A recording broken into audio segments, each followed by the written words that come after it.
বিজেপির জয়ের পর এবারে চিরঞ্জিত চক্রবর্তী মানে অভিনেতা চিরঞ্জিত চক্রবর্তীর গলাতেও অন্য সুর। চিরঞ্জিত চক্রবর্তী বলছেন যে কমিশন মানে ইলেকশন, নির্বাচন কমিশন কাজটা খারাপ করেনি, ভালোই লাগছে আমার, ধন্যবাদ দেব। কোথাও একটা ঝাড়াই বাছাই হয়েছে, বহু ঘটনা ঘটেছে এখানে। ছেলের চাকরি নেই, 26,000-এর চাকরি নেই, ফুটপাতে বসে আছে তারা, জলে ঝড়ে বৃষ্টিতে, কিংবা কামদুনি থেকে শুরু করা যায়, একটা একটা করে এমন ঘটনা ঘটেছে। আমি ফিল করছিলাম, আমি ছাড়লাম কেন, আমি সরে গেলাম কেন, এটা আমার কাজ নয়, বুঝতে পারছিলাম, ট্যাকেল করতে পারছিলাম না।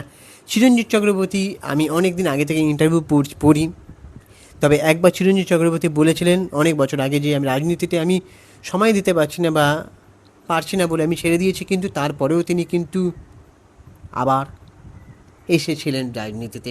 মানে কি বলতে চাইছি বুঝতে পারছো।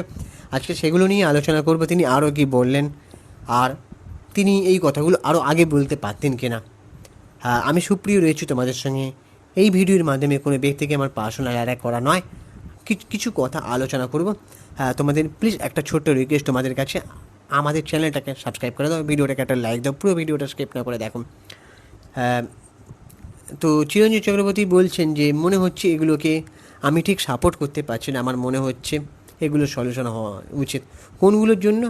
সব বিষয়গুলি, যে ঘটনাগুলো ঘটেছিল পরপর সব মানুষ জানে, তারা রাত জেগে লক্ষ লক্ষ মানুষ জড়ো হন।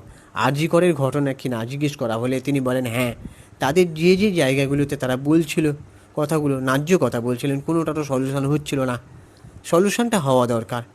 এবং ইচ্ছে করলে আমার ধারণা নেত্রী মমতা বন্দ্যোপাধ্যায় কোনো কারণে বাধা পড়ে যাচ্ছিলেন, যার জন্য কিছু ব্যবস্থা নিতে পারছিলেন না, কিন্তু নিলে ভালো হতো। অ্যান্টি ইনকামবেন্সিটা এইভাবেই ঘটে, এই একটা একটা করে ফেলিওর ও ভুলভাল করার ভিতর দিয়েই হয়। কারণ আশেপাশের লোকগুলো বলছিল যে এ আর সহ্য করতে পারছে না, একটা অদ্ভুত ফিলিংস এসে গিয়েছিলাম। তো রাজ্য সরকারের প্রতি কি না, তখন চিরঞ্জিত চক্রবর্তী আরও বলেন যে হ্যাঁ, সবাই বলছিল প্রায় আশেপাশে কিছু অন্যায় কিছু অবিচার হয়েছে, এই অন্যায় অবিচারের বিরুদ্ধে সোচ্চার হওয়ার প্রয়োজনীয়তা আছে বলে লোকের মনে হয়েছিল, তার প্রতিকার হয়নি। তো সেই কবে থেকে আমি বলছি কামদুনি পার্টির এভাবেই পরপর কিছু কিছু হয়ে গিয়েছে। এই যে চিরঞ্জিত চক্রবর্তী এই কথাগুলো বলছেন, এগুলো যদি আরও আগে বলতেন। এখানে এখন একটা জিনিস দেখতে পাচ্ছি যে বিজেপির জয়ের পর যখন এই সরকার পরাজিত হলো, তখন অনেকেই আস্তে আস্তে করে মুখ খুলছেন, এই কথা সেই কথা বলছেন। তারা আগে কেন বললেন না? কাজ না পাওয়ার জন্য? আমার তো মনে হয় না যে সাধারণ মানুষের হয়ে যদি দুটো কথা বলা যায়, তাহলে তোমার ট্যালেন্টকে কেউ আটকে রাখতে পারবে। সেটার জন্য মনটা, এই মানসিকতাটা থাকা দরকার। এই ভিডিওর মাধ্যমে আমি কোনো ব্যক্তি বা অভিনেতাকে আক্রমণ করছি না, তবে সাধারণ মানুষের হয়ে কথা বলাটা কিন্তু দরকার। একজন সেলিব্রিটি বা একজন জনপ্রতিনিধি, তার কিন্তু অনেক দায়িত্ব জ্ঞান থাকা উচিত। মানে তিনি যখন মানুষের সামনে আসছেন বা কোনো কাজ করছেন, কোনো দলের হয়ে কখনো প্রচারে যাচ্ছেন বা প্রার্থী হচ্ছেন বা অভিনেতা হিসেবে অভিনয় করছেন, তার কিন্তু কিছু দায়িত্ব থাকে সাধারণ মানুষের প্রতি। শুধুমাত্র নিজের কাজটা করে গেলাম তা হয় না কিন্তু। এটা আমি বারবার বলে এসেছি যে শিল্পীর কাজ হচ্ছে সৃষ্টি করা। হ্যাঁ, একজন মানুষ হিসেবে যদি বলি, কিছু কিছু জায়গায় মনে হয় প্রতিবাদ বা দু একটা বাক্য কিন্তু খরচ করা উচিত মুখ থেকে। শুধুমাত্র সিনেমার প্রচারটুকু করলাম তা কিন্তু হয় না। এখন মানুষ অনেক অ্যাডভান্স হয়ে গিয়েছে, এখন মানুষ এত কিছু বোঝে না। একটা মানুষ এটাই বোঝে যে তুমি এই অন্যটার বিরুদ্ধে দুটো কথা বললে না কেন। এটা মানুষ কিন্তু সবাই চায় যে তার পছন্দের মানুষও এইটা নিয়ে বলুক, বা যখন দেখছি যে একটা জিনিস নিয়ে ট্রেন্ডিং চলছে, সেই ঘটনা নিয়ে দুটো নিরপেক্ষভাবেও কথা বলা যায়। সেটা সেই সময় যখন আমি যদি দেখি এই মানুষটার আমি ভক্ত, আমিও নিশ্চয়ই চাইবো যে এই মানুষটা এটা নিয়ে এমন বলল, আমিও দুটো কথা লিখবো যে আমার পছন্দের আমার পছন্দের মানুষটা এই ঘটনাটা নিয়ে কিন্তু মুখ খুলেছে, বলেছে। এইটাই অ্যাকচুয়ালি বলতে চাওয়া, যে সমস্ত শিল্পীর, সমস্ত সেলিব্রিটি, সে দেবদা হোক, জিদ্দা হোক, প্রসেনজিৎ চ্যাটার্জি হোক, বা যে কেউ হতে পারে, তাদের কিন্তু এটা বলাটা উচিত। আজকে অনেকেই দেখছি বিজেপি জিতেছে বলে তার পক্ষ নিয়ে অনেকে অনেক কথা বলছে, কিন্তু তারা আগে একটা কথাও বলেনি। আর এই বিজেপির নামে কিন্তু অনেকেই অনেক রকম প্ররোচনামূলক কথা বলেছে। মানে গালমন্দ করেছে, বাজে বাজে কথা বলেছে,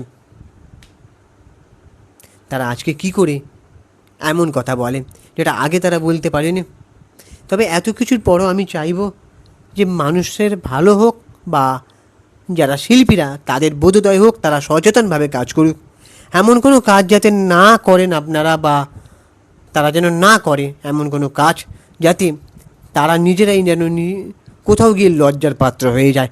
আজকে তোমরা দেখছো যে রাজ চক্রবর্তীকে কাদা ছুঁড়ে চোর চোর বলে স্লোগান দেওয়া হচ্ছে। সে হয়তো তেমন কোনো খারাপ কাজ করেনি, কিন্তু সাধারণ মানুষের হয়ে কত কাজ করেছে, কতটা কাজ করেছে সেটাও জানা নেই, বা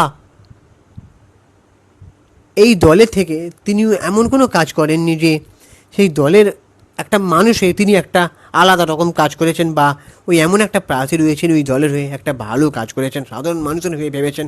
শুধুমাত্র ভোটের প্রচার করলেই কিন্তু হয় না, তার আরও দায়িত্ব জ্ঞান থাকা উচিত। এটা আমি বারবার বলে এসেছি যে সাধারণ মানুষদের মানুষ চায় যে তাদের পছন্দের মানুষ যখন রাজনীতির আঙিনায় গেছে, সে মানুষের প্রকৃত জনসেবা করুক।